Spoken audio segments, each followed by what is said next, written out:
This is my unboxing and impression of Gma Affordabox. Mas maganda nga ba ito kaysa sa ABS-CBN TV Plus? Kaya let's test it. Bakit nga ba na size?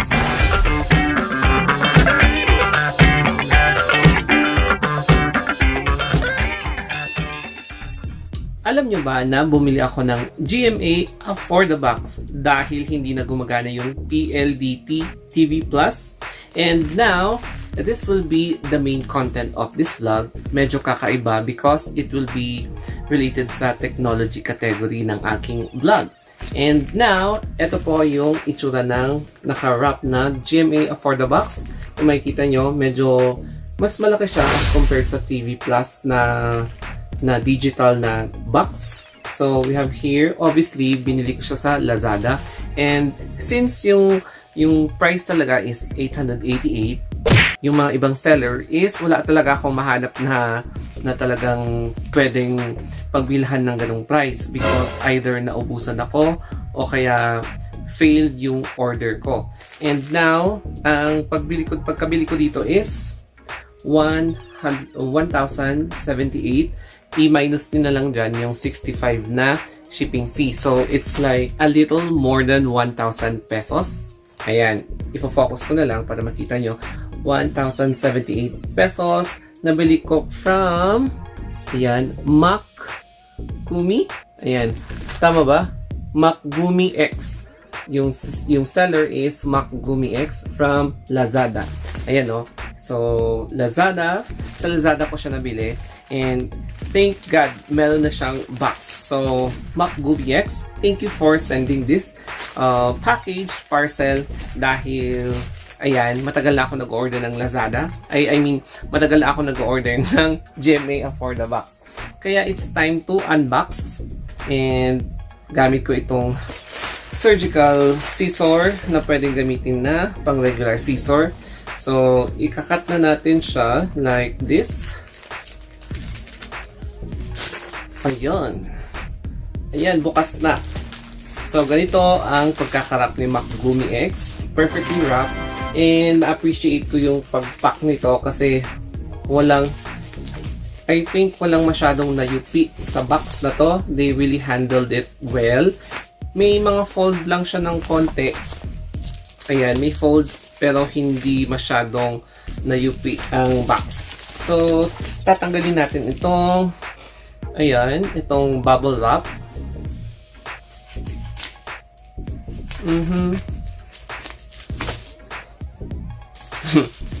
So, hindi ko pa siya na-cut ng husto.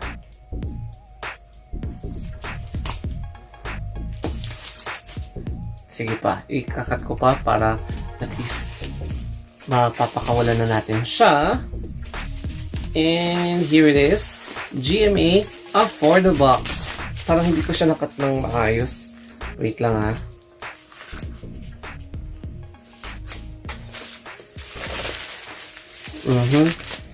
Gma Affordabox.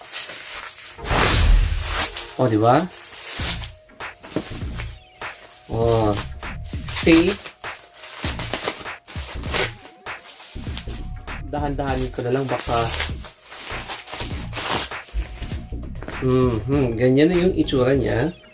So, i-roll up natin. So, ganyan yung itsura niya. And now, bubuksan natin para at least makita natin yung baka naka-seal siya. Oo, naka-seal nga. At tanggalin ko muna yung plastic. Ayan. So, ito na. Mabubuksan na natin siya. So, yung laman niya, laman ng box is, ito yung, yeah, mas malaki siya kaysa sa TV Plus. Oo, ito yung main Digibox. Tapos, ito yung cable. Meron siyang konting, ayan, konting spare na karton. Tapos, ito yung remote control. Ito yung antenna. Ayan, ikakabit dito. Tapos, antenna para panghatak ng signal sa mga channel. And then, meron din siyang extra battery na AAA. So, ito yung itsura ng AAA. Tapos, ito yung isasaksak. Ito yung power output. Tama ba yun? So, correct me lang if I'm wrong. And then, ito yung pangkabit sa TV. So, yan, kompleto recados. And, meron din siyang manual. So, ito yung, meron din siyang warranty card pala. Ito yung warranty card. And, meron siyang user manual. So, ganyan. And then, meron din siyang installation guide. So, i-flip ko muna tong camera para makita nyo yung close-up view ng Affordabox na ito. So, i-flip na natin ha. Yan. So, ito na nga yung Gma Affordabox from Lazada. And, ito ulit yung ipapakita ko sa inyo, yung Gma X. Ayan, si Gma X po. Address, ayan. Yan, sa kanya ko kinuha yung Affordabox na ito. Tapos, ayan, focus muna natin. Bubuksan natin ulit para makita nyo. So, once again, this is the Affordabox na Digibox with power supply. Ayan, sasaksak nyo lang sa TV. Ay, sa kahit na anong outlet. And then, ayan, may cover siya. So, aalisin mo siya. We have here. Ito yung pang-connect sa TV. Then, remote control. Ayan, may remote control. Tapos, ito yung AAA battery. Sobrang gaan niya, kaya hindi siya magtatagal. Kaya, I advise you to buy AAA na Everready or Energizer or kahit na anong trusted brands na ganito para mahirap maubos. And then we have here yung, ayan, once again yung pinakita ko kanina, yung antenna ba? Yung signal collector, ayan, whatsoever. And ayan, yung mga manuals niya, warranty card, and installation guide. Kaya ikakabit na natin siya. So, ayan, medyo clear naman and wala siyang Chinese, Japanese, Spanish, or kahit ng mga foreign characters. Kaya, madaling intindihin. So, nakatagalog siya. Ayan, siguraduhin hindi nakasaksak sa outlet ang TV at ang Gma Affordabox bago simulan ang pagkabit. Ayan. And then, yan, so ikakabit na natin siya para ma-try natin yung mga channels na pwedeng mapanood. So, andito na tayo sa installation and andito yung step 1. Siguraduhin hindi nakasaksak sa outlet ang TV at ang Gma Affordabox bago simulan ang pagkabit. So, tatanggalin natin. Yan. So, hindi siya para iwas kuryente. Kung makikita nyo dyan, ikakabit na yung red, white, yellow. Ayan, AV, yung input, tsaka yung sa TV and yung Affordabox. And then, ito step 2 na. Pero, ayan, ikakabit na natin siya. So, tatanggalin na natin muna to. Ayan. So, ito na siya, yung Affordabox. O, diba? Affordabox, and andito yung power, channel. Yung sa taas, obviously, is the plus. And yung sa baba is down. Ayan. Gma Affordabox. Tapos meron pa rin siyang USB. So, we have here, ikakabit na natin dito yung sinasabi niya. Ayan. So, this one. Tatanggalin na lang muna natin itong pag-wiring niya. So, wait lang. So, it's red, white, and then yellow. Oh, yan. Tapos, ito ikakabit sa likod ng, yung other end is ikakabit sa likod ng TV. So, dito, tatanggalin natin itong, kasi nakakabit siya sa TV Plus. Ayan. So, tatanggalin natin to. And ikakabit natin yung sa yellow, white,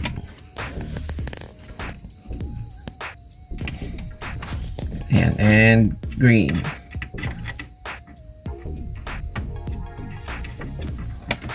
Ayan. So, yellow. Ano yung mag-focus? Ayan. Basta yan. Yellow, white, and green. Ayan. So, nakakabit na siya. Tapos, anong next? Dito is... Wait, yung sa step 2 naman, ikabit ang kasamang antena sa ANT in ng Gma Affordabox. So, hanapin natin yung antena. So, this is the antenna. And, paano ba siya buksan? Wait lang, i-post ko at post ko lang muna para guntingin ko to. Eto na inalis ko na yung plastic. So, this is the pangkabit dito sa TV Plus. But first, alisin muna natin itong red. So, parang ano siya. Tanggalin muna natin. Ayan. And then, ikabit natin itong nakatayo na para sa antena. So, i-twist natin. Make sure na naka-connect siya properly. So, ganyan siya. And, ito naman, kakabit natin sa in. So, hanapin natin dito yung in. So, ant in. So, ito. Kakabit natin dito.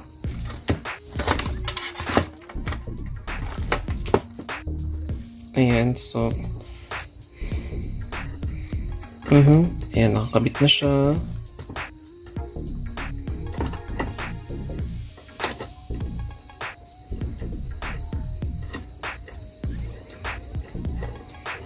Ayan, i-twist lang natin siya hanggang sa ma-feel nyo na nakakabit na siya. Iyon, nakakabit na nga.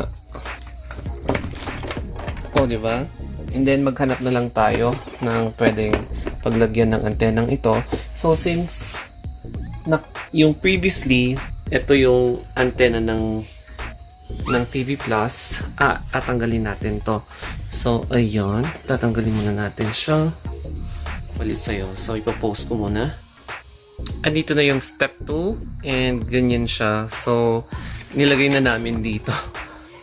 Pero, malakas naman yung reception niya, kaya okay naman dito. And, ayan. So, for the meantime, dito muna siya nakakabit. And, now, let's proceed to step 3. So, ito na ngayon yung step 3. Ikakabit na lahat sa power source. So, ganyan. And, ikakabit na siya sa saksakan dito. So, let's do this, saksakan. Isasaksak na muna natin ito. And then, pati yung TV. So, ito yung saksakan ng main DJ box. So, isasaksak na natin dito. And, ayun. And then, isasaksak na din natin yung power ng TV. So, ganyan dito. Ayan. And now, we're going to set this TV on. At makikita nyo dito, nagbo-boot siya. And for me, mas maganda na alisin ito. Kasi kapag matagal yung plastic na nakadikit, magkakaalikabok. And, ayan, magiging pangit yung itsura niya. So, ganyan yung itsura niya. Nagbo-boot siya. Tapos, i-test natin kung pwede siya. Wait lang i-test na natin siya. So, andito na tayo sa step 4. After step 3, dito na tayo sa step 4. So, unang paggamit ng Gma Affordabox. So, gamit ang remote control ng TV. Let's set the TV on. Ayan. So, ganyan siya. And makikita nyo dyan, installation guide, country, Philippines, Luzon. Ayan. So, i-configure. Sabi dito is installation guide. So, ayan. Ganyan daw magpapakita kapag mag-on ka. Piliin ang tamang municipality. And pindutin ang OK button para masimulan ng channel search. At hintayin matapos ang channel search. Para makasigurong kumpleto ang channel search, huwag pindutin ang inyong remote control hanggang hindi pa tapos ang channel search. Tapos, ayan, kapag iaano na natin siya. So, I think ito gamit ang TV Plus na remote control ay eto na. So, na-select ko na Benguet and then press OK to confirm. Ayun. So, sabi dito is magsa-search siya. Pindutin ang OK button para masimulan ang channel search. Hintayin matapos ang channel search. So, hintayin natin matapos ang channel search. So, nagsa-search siya. Ayan. GMA, GNTV, Heart of Asia, GMA1 segment. So, I think yan na yung try natin mag-search ng channel. So, obviously, itong number 1 is yung GMA News. And then, GMA1 segment. Tapos, Heart of Asia. GNTV. Ayan. And GMA. So, 4 lang na channel yung nakukuha niya. Yes, 4 na channel lang. Kaya, yung overall na view, yung parang clearness ba? Super clear. And very digital talaga. And hindi mo na kailangang ihanap-hanapan yung antenna ng signal. Hindi kagaya noon. And yes, very clear talaga siya. So, my first impression is as in, walang blurredness. Hindi siya nakapixelated. Clear, very clear. Ayokong ipakita kasi baka makopyright. Kaya, I'm sorry. So, 4 na channels, very clear yung as in, very clear talaga siya. Nakakatuwa kasi very clear. And I'm happy to install this digital box ng GMA. Kaya, guys, kung nagustuhan nyo itong vlog ko sa pag-install ng Gma Affordabox, just comment down below kung gumagamit din kayo ng Gma Affordabox. So if you have any questions, just comment down below again and reach me out in my Facebook page, Instagram, or Twitter, The Story of Anthony. So, yan, sasanayin na namin na manood. Kaya simula ngayon, ito na yung gagamitin namin because ang gusto ko sa GMA is yung mga documentaries and of course, yung mga news na mga programs nila. So that will be all. I hope nakatulong ako sa inyo kung paano i-install itong Gma Affordabox. So that will be all. Thank you guys and have a nice day.